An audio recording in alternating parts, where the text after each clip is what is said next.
മാന്യ പ്രേക്ഷകർക്ക് ചങ്ങനാശ്ശേരി ടി വിയിലേക്ക് സ്വാഗതം.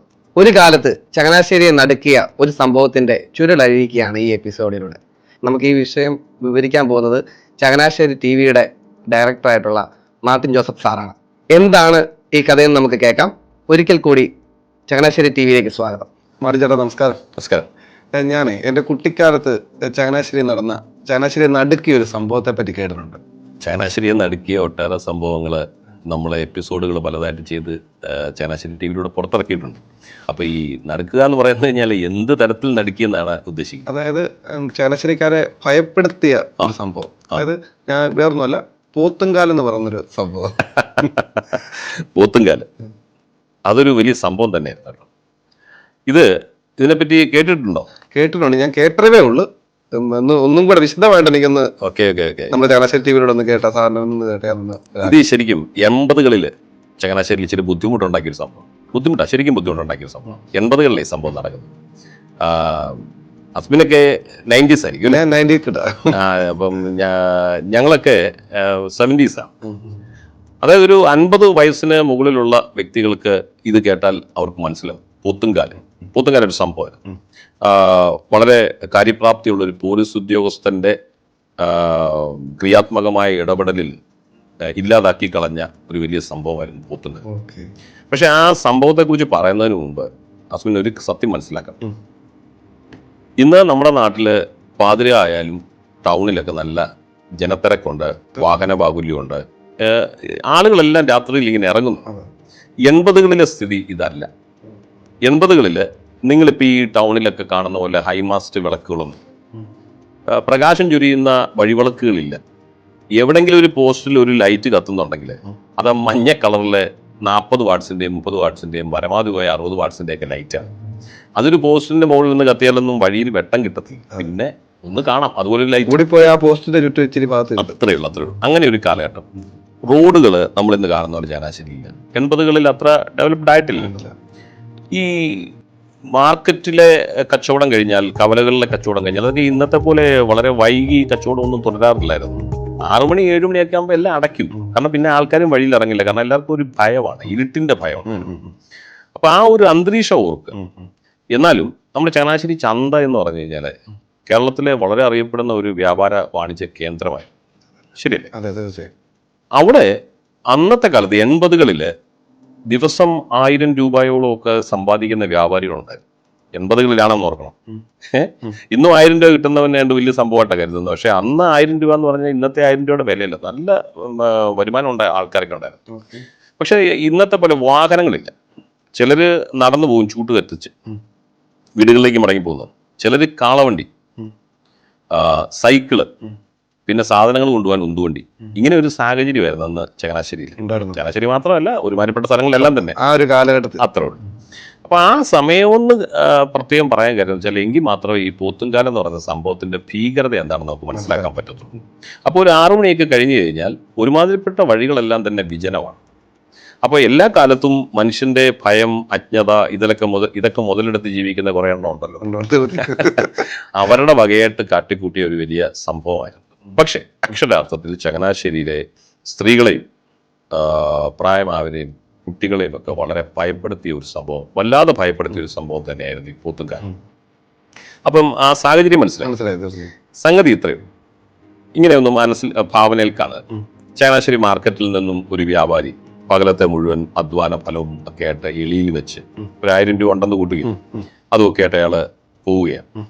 എനിക്ക് തോന്നുന്നു ഈ സംഭവം കൂടുതലായിട്ടും നടന്നത് ആ പാലാത്ര ബൈപ്പാസ് ആ ഒരു ഭാഗം. ഇന്നത്തെ പോലെ ബൈപ്പാസ് ഒന്നും വന്നില്ല അന്ന്. ഒരു വഴി ഇത് കഴിഞ്ഞാൽ പിന്നെ കുണ്ടും കുഴിയുമുള്ള റോഡ് മാത്രമേ ഉള്ളൂ. അങ്ങനെയുള്ളൊരു പരിസരം. പിന്നെ റെയിൽവേയിലെ പുറമ്പോക്ക് സ്ഥലമോ അല്ലെങ്കിൽ ഗുഡ്സ് റോഡോ ഇങ്ങനെയുള്ള ഈ ബുദ്ധിമുട്ടേറിയ സ്ഥലങ്ങളിലാണ് ഈ പരിപാടി അരങ്ങേറിക്കൊള്ളുന്നത്. സംഗതി ഇത്രയുള്ളൂ. ഈ വ്യാപാരി പുറപ്പെടുന്നു, വീട്ടിലേക്ക് പോവുകയാണ്. നടന്നാണ് പോകുന്നത്. പോകുമ്പോൾ ഈ പറഞ്ഞ സ്ഥലത്ത് വെച്ച് ഒരു പോസ്റ്റിന്റെ താഴെ, ആ പോസ്റ്റിന്റെ മുകളിൽ ലൈറ്റ് ചെറുതായിട്ട് ഇങ്ങനെ കത്തിയിരിപ്പുണ്ട്. അതിന്റെ താഴെ ഒരാൾ നിൽക്കുന്നു. അപ്പോൾ വഴിയിൽ മറ്റു വാഹനങ്ങളില്ല, വഴിയാത്രക്കാരില്ല, മൊത്തം വിജനമാണ്. പിന്നെ ഈ പട്ടി, പൂച്ച ഇങ്ങനെയുള്ള ഭയപ്പെടുത്തുന്ന ശല്യങ്ങളും ഒക്കെ ഉണ്ടെന്ന് കൂട്ടിക്കും. മൊത്തത്തിലൊരു ഭയത്തിന്റെ കാലഘട്ടമാണ്. അപ്പോൾ ഒരാൾ ആ പോസ്റ്റിന്റെ താഴെ നിൽക്കുന്ന ഈ വ്യാപാരിക്കാണ്. അപ്പോൾ ഒരാളെ വഴിക്ക് വെച്ച് കണ്ടതിന്റെ സന്തോഷം വ്യാപാരിയുടെ മുഖത്ത് തോന്നി. അപ്പൊ തന്നെ ഒന്ന് നിന്നേ എന്ന് ആ പോസ്റ്റിന്റെ താഴെ നിൽക്കുന്ന ആളിൽ സ്ഥലം. ഇപ്പൊ കുറെ ചന്തയിൽ നിന്ന് പുറപ്പെട്ടിട്ട് ഇവിടം വരെ നടന്നിട്ട് ഒരു മനുഷ്യനെ പോലും വഴി കണ്ടില്ല. അപ്പൊ ഒരു മനുഷ്യജീവിയെ കണ്ടതല്ലെന്ന് ഓർത്തായ വ്യാപാരി അടുത്തോട്ടി വന്നപ്പോൾ ചോദിക്കുകയാണ്, വീഡിയോ. ഇപ്പൊ സ്വാഭാവികമായി അന്നത്തെ കാലത്ത് എന്താണെങ്കിൽ വീഡിയോ, തീപ്പെട്ടി, മുറുക്കാന് ഇങ്ങനെയൊക്കെയുള്ള സാധനങ്ങൾ. അന്ന് വീഡിയോ വലിക്കുന്നവരൊക്കെ എന്താ വലിയ ഹീറോകളാണ്. ഇന്ന് വലിക്കുന്ന പിള്ളേരൊക്കെ ദേഷ്യമാണ്. ഇപ്പം പോലീസ് എന്നൊക്കെ എല്ലാവരും ആക്കും. അന്ന് വലിയ സ്റ്റാറ്റസ് സിമ്പിൾ ആയിട്ട് ഇങ്ങനെ വ്യാപാരികളെ ബീഡിയൊക്കെ വലിക്കുക, സിഗരറ്റ് വലിക്കുക, ഇങ്ങനെയൊക്കെയാണ്. സിഗരറ്റ് കുറവാ, ബീഡിയാണ്, തെറുപ്പ് ബീഡി. അതിനെന്താ ബീഡി തരാമല്ലോ എന്ന് വ്യാപാരി പറയും. അപ്പോ എങ്കിൽ തരൂ എന്ന് പറഞ്ഞ അയാൾ മേടിച്ചു. പെട്ടെന്ന് തീപ്പെട്ടി ഈ പോസ്റ്റിന്റെ താഴെ നിന്ന ആള് തന്നെ പോക്കറ്റിൽ നിന്ന് എടുത്ത് തീപ്പെട്ടി രണ്ടുപേരും ഓരോ ബീഡി ചുണ്ടിൽ വെച്ചു. ഇയാൾ കത്തിച്ചിട്ട് ഈ തീപ്പെട്ടിക്കുള്ളിൽ താഴേക്ക് ഇട്ടു. താഴെ കിട്ടപ്പോ വ്യാപാരി പറഞ്ഞു, അയ്യോ താഴെ പോയല്ലോ, സാരമില്ല ഇങ്ങനെ എടുത്തോളാം. അപ്പൊ ആ തീപ്പെട്ടിക്കുള്ളിൽ കത്തി തീർന്നിട്ടില്ല.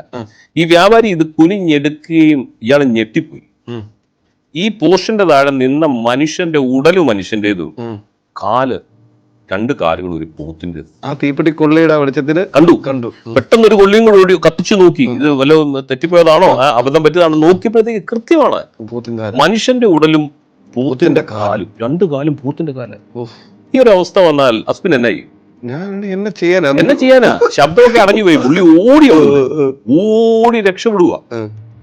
ഓടി കുറച്ചു പോയപ്പോഴത്തേക്ക് അപ്പുറത്തെ പോസ്റ്റിന്റെ താഴെ വേറൊരു മനുഷ്യൻ നിൽക്കുക. ഓടി ചെന്നിട്ട് ഈ വ്യാപാരി പറഞ്ഞു, ഇവിടുന്ന് പൊക്കൂ, പ്രേതമോ ഭൂതമോ എന്തോ എനിക്കറിയത്തില്ല, ഞാൻ എന്റെ കണ്ണിന് കണ്ടതാ. സംഗതി മനുഷ്യന്റെ ഉടലാണെങ്കിൽ കാല് പോത്തിന്റെ. നിങ്ങളുടെ നിക്കില്ല, ജീവന് ഭീഷണിയാണ്. പെട്ടെന്ന് അയാൾ പോക്കറ്റിൽ നിന്ന് തീപ്പെട്ടി എടുത്ത് ഇങ്ങനെ കത്തിച്ച് കാണിച്ചു. ഇതുപോലെ വല്ലതും ആണെങ്കിൽ അടുത്ത ആള് കിടക്കുന്നത് അയാളുടെ കാലും പോത്തിന്റെ. ഇയാളോട് ബോധം കെട്ട് പോയെന്നറിയാം. ബോധം കെട്ട് വീണ അയാളുടെ പോക്കറ്റിലുണ്ടായിരുന്ന മടിക്കുത്തിലുണ്ടായിരുന്ന പണം അപകരിക്കുകയും അയാളെ ഉപദ്രവിക്കുകയൊക്കെ ചെയ്തു. അയാളുടെ ബോധം പോയായിരുന്നു. ഇത് പലതവണ ആവർത്തിച്ചു കഴിഞ്ഞപ്പോഴത്തേക്ക് നമ്മുടെ ആൾക്കാരുടെ ഒക്കെ കാര്യമില്ലേ, പ്രേതം ഇറങ്ങി, മാടൻ ഇറങ്ങി, മറത ഇല്ലാത്ത പേരുകളെല്ലാം അങ്ങ് ഇറങ്ങി, ചുണ്ണാമ്പ് ചോദിച്ചു, ബീഡി ചോദിച്ചു, അങ്ങനെയൊക്കെയുള്ള വലിയ പ്രശ്നങ്ങളൊക്കെ.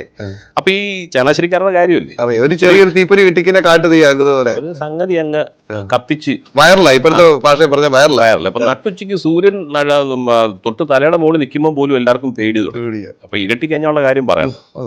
അപ്പൊ ഇത് ചങ്ങനാശ്ശേരിയെ കാർന്നു തിന്നാൻ തുടങ്ങി. കച്ചവടത്തെ ബാധിച്ചു.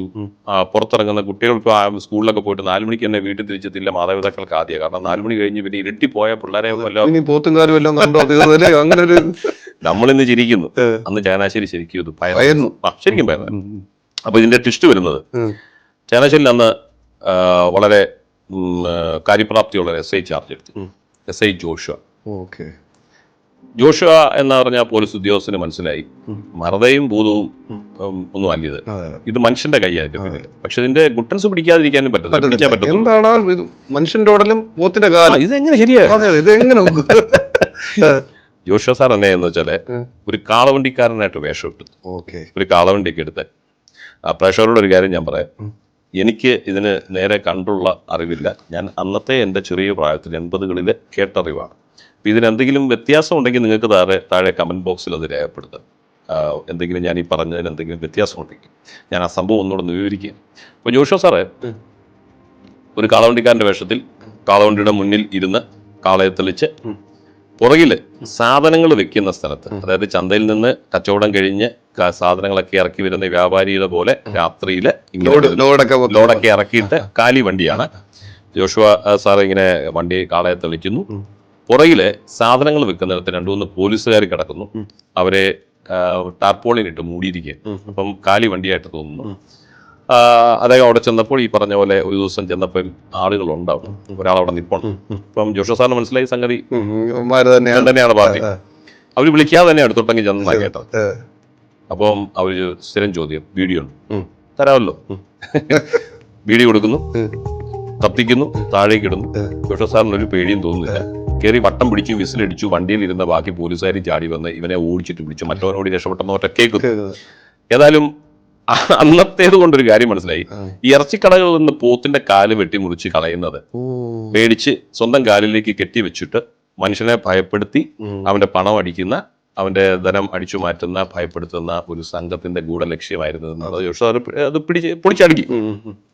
പക്ഷെ എനിക്കൊരു വലിയ സങ്കടം ഇല്ലാത്തുള്ളതെന്നു വെച്ചാൽ ഈ സംഭവം കുറച്ചു കാലമായിട്ട് എൻ്റെ മനസ്സിലുണ്ടായിരുന്നു. അപ്പൊ ഞാൻ ഈ ജോഷ സാറുമായിട്ട് ബന്ധപ്പെട്ട് അദ്ദേഹത്തെ ഇവിടെ കൊണ്ടുവന്ന് നമ്മുടെ ഫ്ലോറിൽ ഇരുത്തി അതിലെ നായകൻ എന്നുള്ള നിലയിൽ അദ്ദേഹത്തെ കൊണ്ട് തന്നെ ഈ കഥയൊന്ന് പറയിപ്പിക്കാൻ ശ്രമിച്ചു.